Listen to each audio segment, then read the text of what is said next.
নির্বাচন হলো প্রথম সংস্কার, বললেন আমির খসরু। নির্বাচন প্রথম সংস্কার বলে মন্তব্য করেছেন বিএনপির স্থায়ী কমিটির সদস্য আমির খসরু মাহমুদ চৌধুরী। তিনি বলেন, নির্বাচন সংস্কারের প্রথম ধাপ, এটা দিয়ে শুরু করতে হলে সংস্কার ও গণতন্ত্রের আন্দোলন।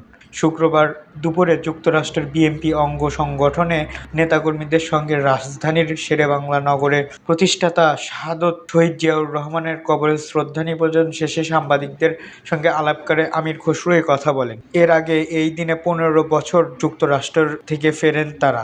আমির খসরু বলেন, গণতান্ত্রিক প্রতিষ্ঠা হতে হবে নির্বাচনের মাধ্যমে। প্রথম ধাপ এটা।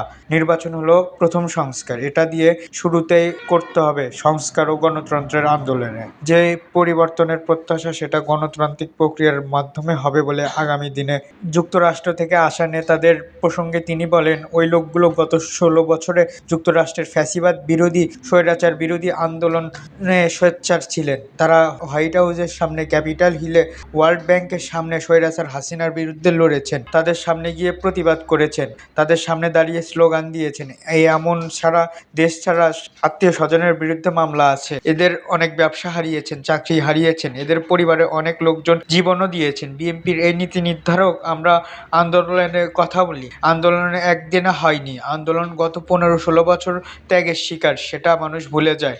আমরা শুরুতে সাম্প্রদায়িক আন্দোলনের কথা বলি। আমির খসরু মোহাম্মদ চৌধুরী বলেন, লোকজন বাদ দিয়ে আন্দোলন হয়নি।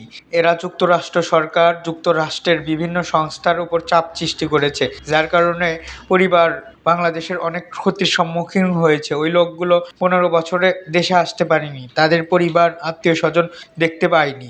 এতক্ষণ আমাদের সাথে থাকার জন্য ধন্যবাদ। পরবর্তী আপডেট পেতে আমাদের চ্যানেলটি সাবস্ক্রাইব করে পাশে থাকা বেল আইকনটি বাজিয়ে রাখুন।